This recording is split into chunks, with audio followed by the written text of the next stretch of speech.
정말 등대 같은 역할을 해주고 계신 이베스트 증권의 센터장 윤주호 센터장님 저희 증시각도 TV에 모셨습니다. 또 하나 시장에서 이제 뭐 마켓 브레스라고 해놨지만 그냥 빠진 종목이 많아요 지금 아직도. 너무 많죠. 그러니까 한국 시장은 너무 많아요 진짜. 이게 많이 주가가 빠져 있는 지수가 빠져 있는 것보다 마켓 브레스 아주 뭐 대단한 개념이 아니고요. 네.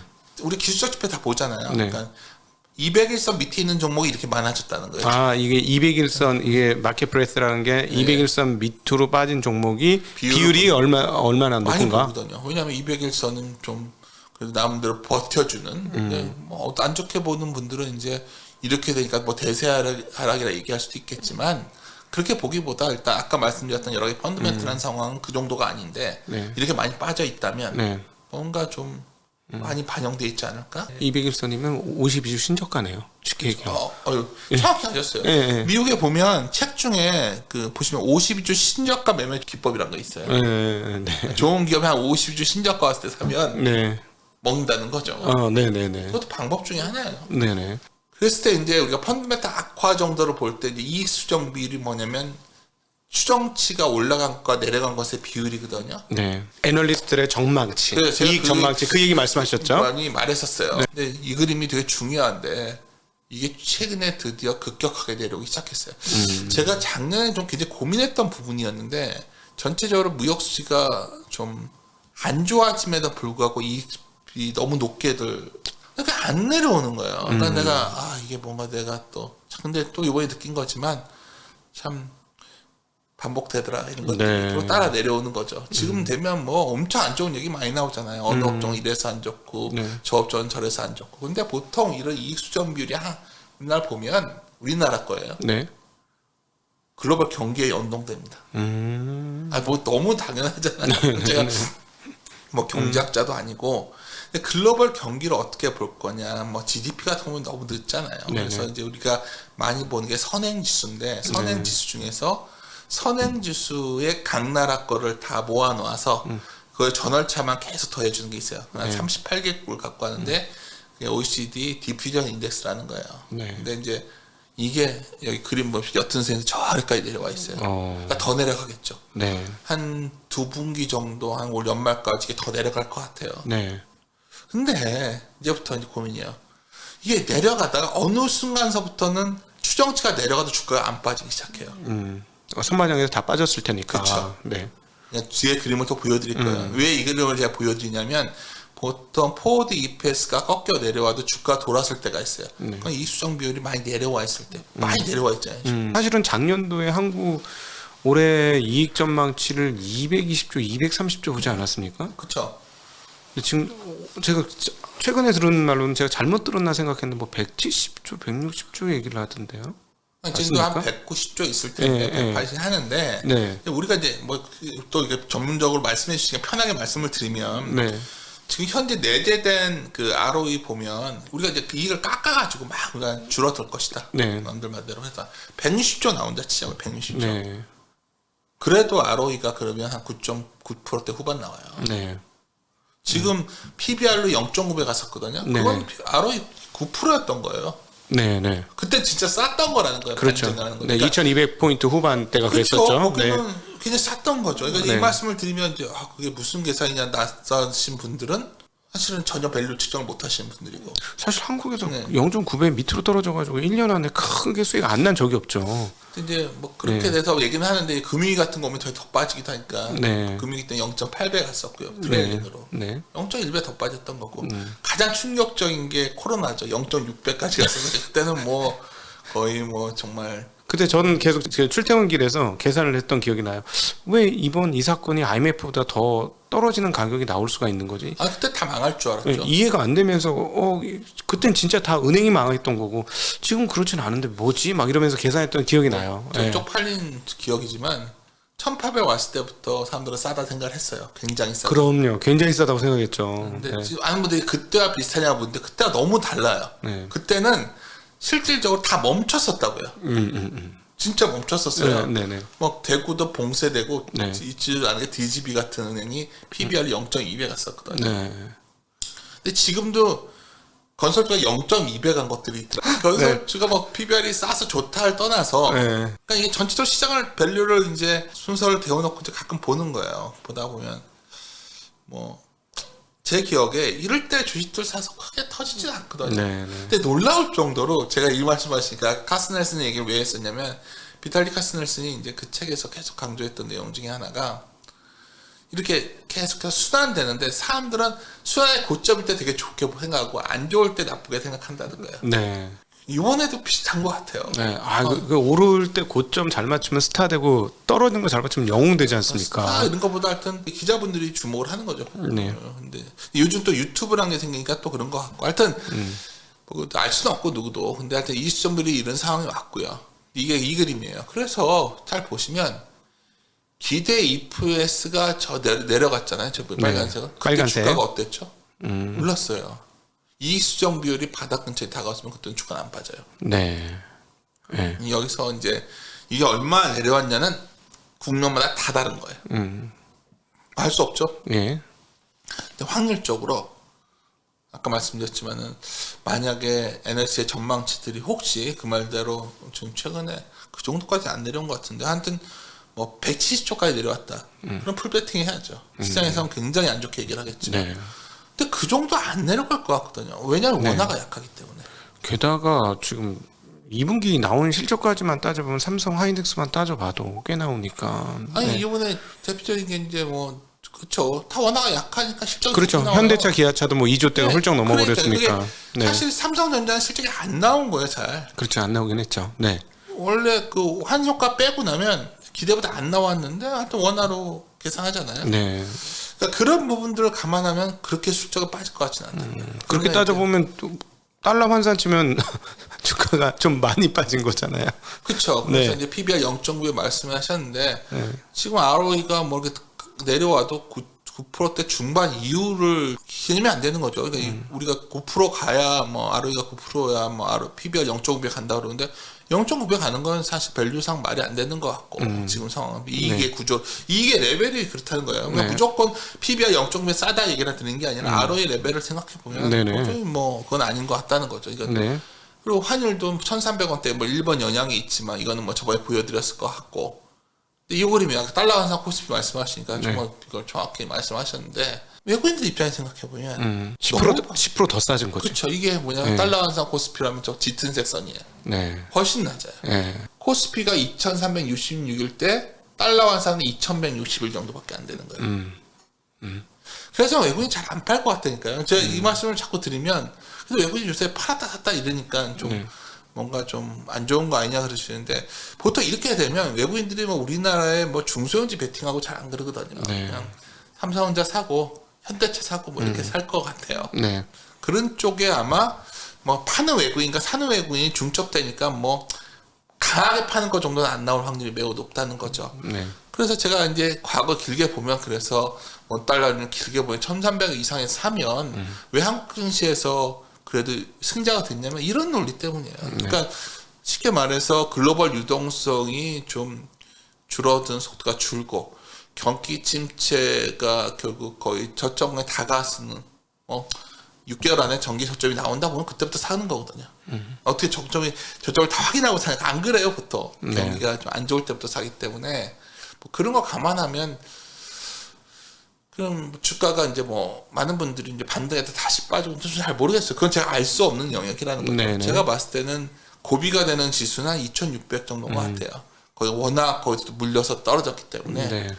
그거를 잘 극복만 하면 아니면 계속 박스권일 수도 있겠지만 뭐 시장을 이렇게 두려워할 필요는 없냐는 거고요. 그래서 결국 지수가 이런 상황에서 뭘 사냐의 싸움에 들어간 거예요. 제가 봤을 때는 뭘 사냐인데 이게 이름 보시면 재밌는 게 어제 업데이트한 건데 다 빠졌거든요.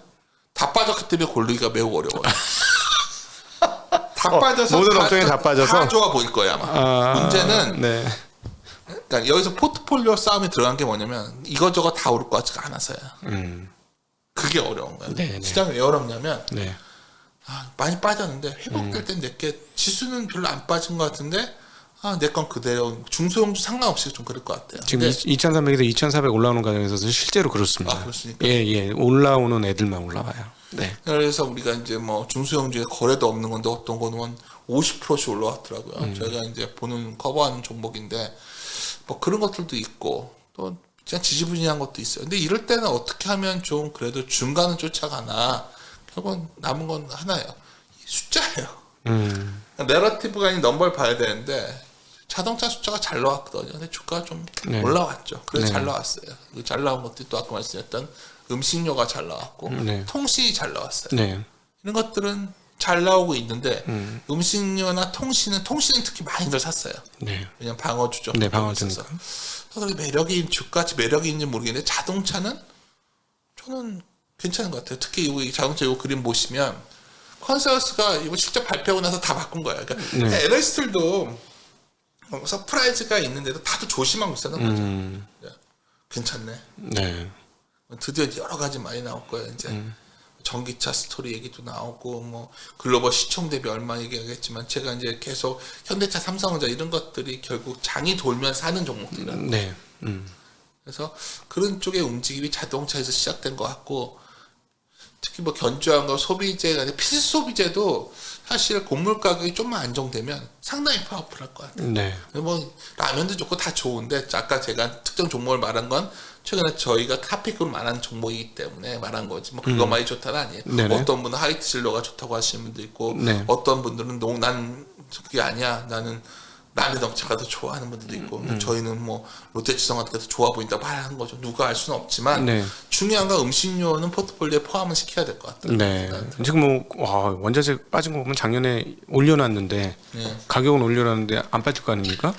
그러면은 이 하반기 마진이 폭이 더 커질 수 있을 것 최근에 같은데. 놀란 게 판가 인상이 생각보다 진행이 되는데 사람들이 억울해 하잖아요. 그렇죠.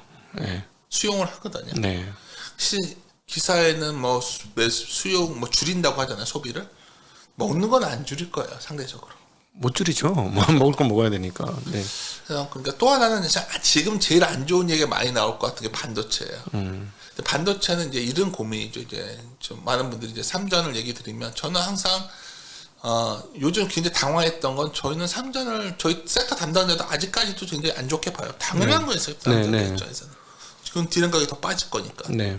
근데 이제 전략하는 입장에 이제 저희 신중호 팀이라는 저희 포트폴리오를 하는 입장에서는 전자 비중은 이제부터는 오버웨이트 해야 되니까 저희 기본 생각이에요. 네. 뭐 이럴수 외국인들이 어차피 살 거는 이거니까. 시크릿카란 업종이어서 그래요. 이거는 시크릿카라기 때문에 안 좋아졌을 때 사서 좋아질 때 줄이는 거거든요. 네네. 그러니까 쉽게 말해서 뭐 고퍼에 사서 저퍼에 날린다. 그렇죠. 그런 네. 개념이죠. 근데 내년에 이게 하인스 기준으로 PER이 지금 이게 확 줄면 10배 갈 것이다. 그때 사겠다 논리도 있을 수 있어요. 네.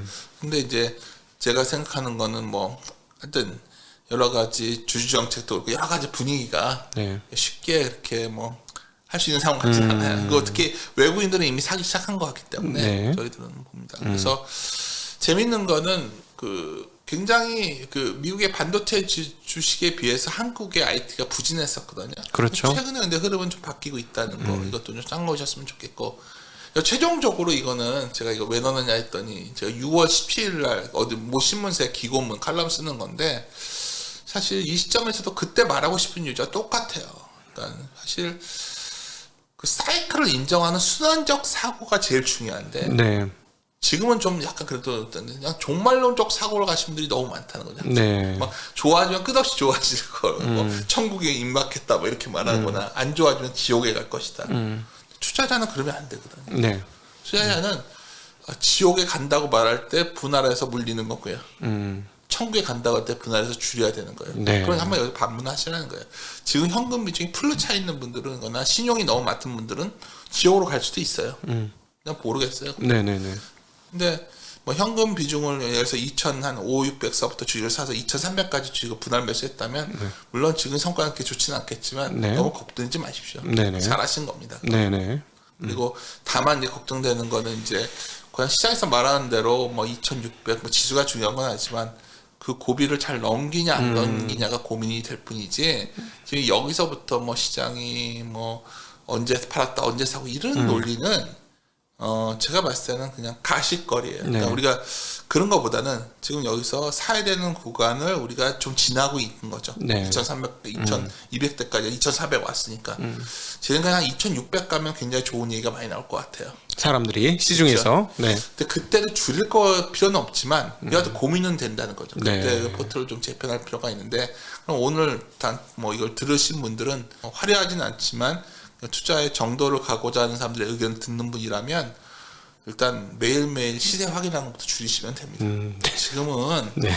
그걸 보는 순간 고통스럽거든요. 네. 근데 사실 잘하는 사람들도 다 그런다는 거예요. 제가 가장 놀란 건 소위 유튜브 생태가 가장 좀 너무 민감한 사람들이 많이 모여 있는 것 같아요. 네. 사실 그렇지 않다는 거는 꼭 말씀드리고 싶고요. 그래서 오늘도 뭐 왔던 이유는 그리고 저번에 왔을 때 했던 얘기에서 큰 변화는 없는데 그때에 비해서 더 명확해지고 있다. 네. 너무 겁내지 마셔라. 네. 말씀드리고 싶습니다. 자, 한 가지 저도 이제 말씀하신 거 한 2,600까지 뭐 열려 있다. 뭐 그 다음에 한번 고민을 해봐야 된다 할 때 생각이 드는 점이 연말까지 미국이 금리를 일단 올릴 거지 않습니까? 네.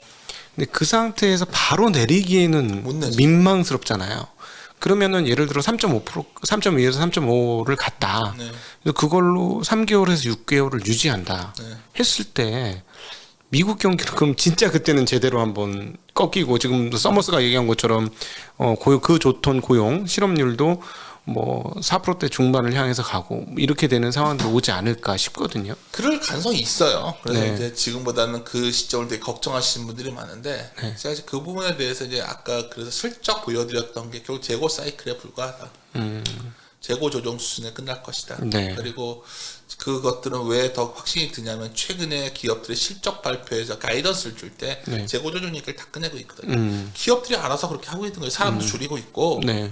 재고 조정을 했다는 거예요. 그리고 나면 또 늘려야 될 여백이 생기죠. 우리가 뭘 투자하려면 뭘 좀 비워야 투자할 게 생기듯이 기업이나 여러 개 경제들도 비워야 될 걸 비워야 되는데 그 과정이나 정도라 보고 있어요. 그래서 네. 저는 그게 이렇게 뭐 붕괴시키는 시나리오 보고 있지는 않고 이제 많은 분들이 금리에 대한 걱정을 하는데 제가 결국 그 말씀을 드린 거예요. 저희가 연말에 2.75에서 3을 간다. 우리가 이제 한국은행에서 3.5를 간다. 네. 과연 그 금리가 물가를 감안했을 때 그렇게 경제에 타격을 줄 정도의 금리인가? 한번 봐야 된다는 거죠. 사실은 지나봐야 알게 될 포인트 네. 중에 하나가 사람들이 그동안의 잠재 성장률이나 미국의 경제 체력이나 이런 것들을 감안해 보면 미국이 3% 이상의 기준금리를 도대체 견딜 재간이 있겠느냐. 못 견딘다. 그 채권 하시는 분들이 또 이런 얘기를 강하게 하는데 제일 비관적이죠. 예, 그렇기 때문에 결국은 미국 경기는 꺾일 것이다라고 얘기하는데 저는 오히려 뭐 그래 오케이 그건 받아들여. 근데 한 가지 애매모호한 거는 연준이 그렇게 금리를 올리고 나서 그 다음부터 다음 달부터는 다시 금리를 내릴 거예요 할 수는 없을 거니까 그럼 한 6개월 정도는 이렇게 뽑아주다가 그 다음에 경기가 진짜 꺾이면 그때는 오히려 내릴 수도 있어요 뉘앙스를 줄 텐데 그 뉘앙스를 주는 순간 뭐 주식은 랠리를 뽑겠죠. 뭐 더 이상 볼 것도 없는데 딱 그 금리를 내리지 못하는 그 기간 동안에 애매모호한 상황들이 펼쳐지지 않을까 하는 생각이 드는 거죠. 이렇게도 생각하시면 몇 년간 박스권일 수 있어요. 네. 몇 년간 이걸 적응하는 기간인 거죠. 지금 네. 자꾸 금리가 우리가 0에서 2.5로 오니까 두려운 거지. 네.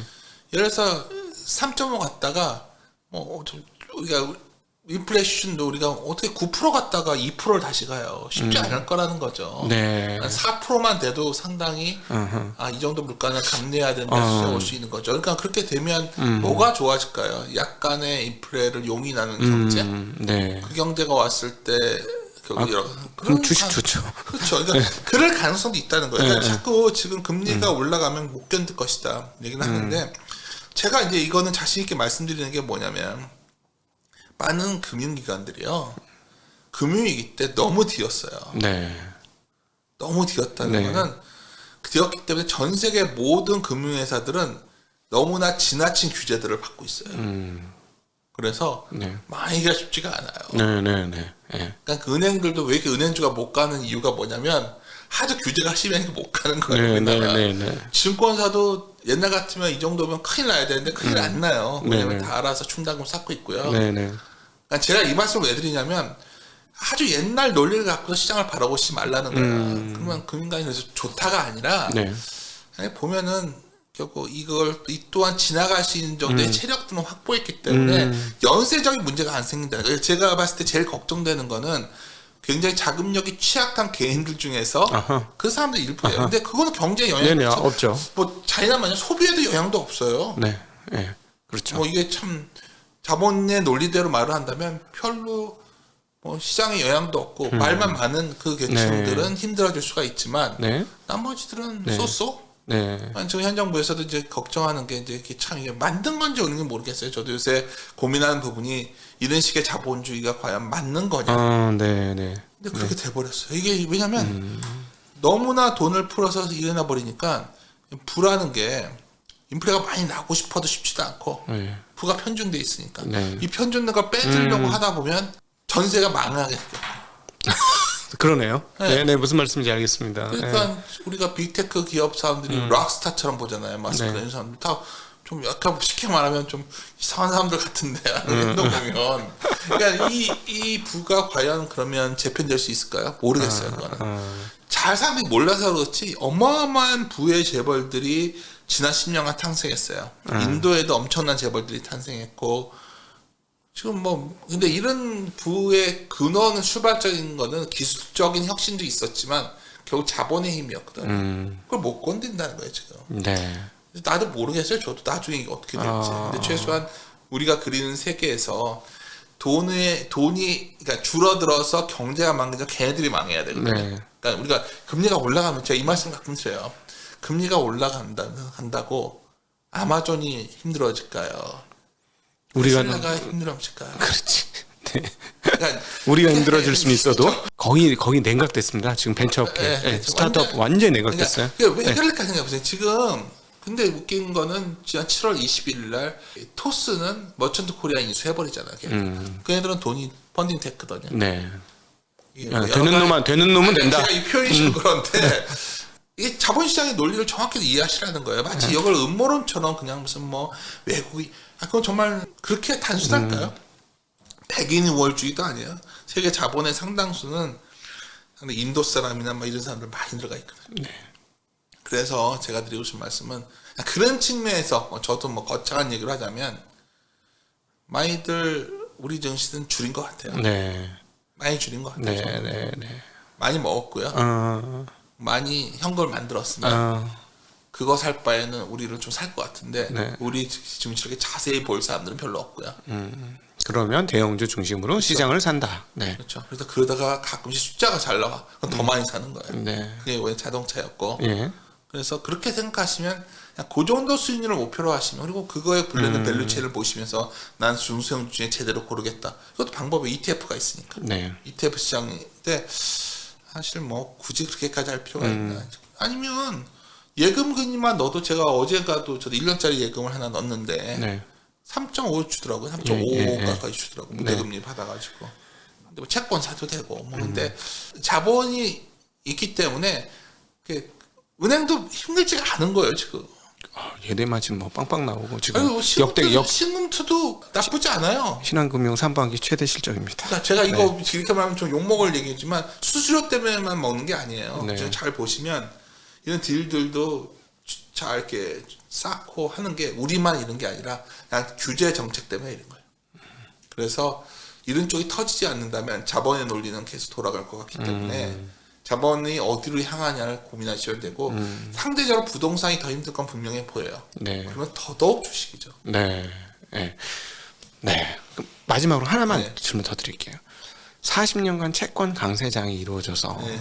채권 하시는 분들이 자꾸 침체 얘기를 하고 디플레 얘기를 하시는데 앞서 말씀하신 대로 총 유동성 양을 갑자기 줄이지 않는다면 이 유동성이 어디 딴 데 가지 않는다면 그동안 뉴노멀이라고 했는데 또 새로운 뉴노멀 즉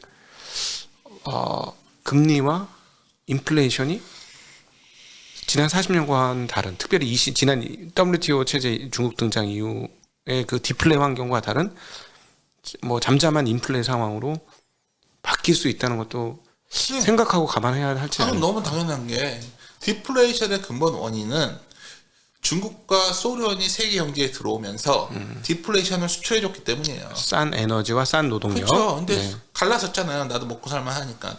그래서 완만한 인플레이션 시대로 가는 거예요. 그러니까 70년대 인플레이션 시대로 가는 게 아니라 어느 정도의 인플레를 용인하는 시대로 가는 거고. 왜냐 그럴 수밖에 없는 게 중국도 지금 현재 뭐 자기들이 디플레 수출할 수 있는 여력이 안 돼요. 우리가 싸게 생산할 수도 없고. 네. 그래서 제가 보기에는 지난 40, 그러니까 이런 그림 그려놓기 제일 예쁜 그림이 뭐냐면 지난 40년간 물가 올라 금리 올라왔다가 금리 내려왔으면 다시 올라간다 그러면 좋잖아요. 네. 세상이 그렇게 쉽지가 않다고요. 그렇죠. 그러니까 그때 많이 올라가다 많이 내려왔는데 지금 중간만 올라가고 계속 왔다 갔다 하는 걸 수도 있는 거예요. 근데 분명한 거는 그때와 뭐가 달라진 거냐. 과거에는 통화라는 개념이 많이 달랐어요. 지금과. 네. 그러니까 우리가 통화라는 것은 원래 법상으로 보면 물권이에요. 물권. 재산권이냐 재산권. 내가 배타적으로 소유할 수 있는 권리. 근데 신용이라는 화폐 체제가 된 거는 굉장히 색다른 변화예요. 이건 제가 주장하는 게 아니라 여러 가지 학자들이 이 신용이라는 개념으로 되는 순간 확장성이 너무 커져버린 거예요. 아, 통화라는 물리적 한계를 뚫어버리고. 그렇죠. 네. 그러니까 쉽게 말해서 우리가 재산권을 행사한다. 이 권리라는 개념으로 가는 순간 이게 이제 무적인 성격에서 어떤 관계 간의 거래의 성격으로 네네. 바뀌기 때문에 확장성이 너무 커진 거죠. 네. 우리가 지난 금융위 때 한번 경험했잖아요. 네. 결국은. 근데 지금도 그게 작동이 되고 있는 거예요. 특히 이번처럼 결국 연준이라는 곳이 원래 단기채 정도 사주는 곳이었는데 뭐 자기들이 별거 다 사줬잖아요. 네네. 일본도 뭐. 근데 이런 것들이 이미 저지른 거예요.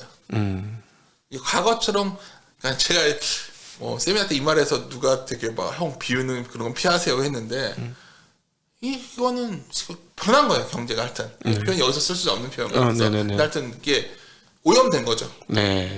못 돌아간다니까요. 무슨 말씀인지 알겠습니다. 네. 네. 근데 그거가 못 돌아가기 때문에 사실 돈이 안 돌아와서 인플레가 안 난 거거든요. 화폐 유통 속도가 그렇죠. 안 돌아와서 인플레가 안 났는데 네. 왜 안 도냐?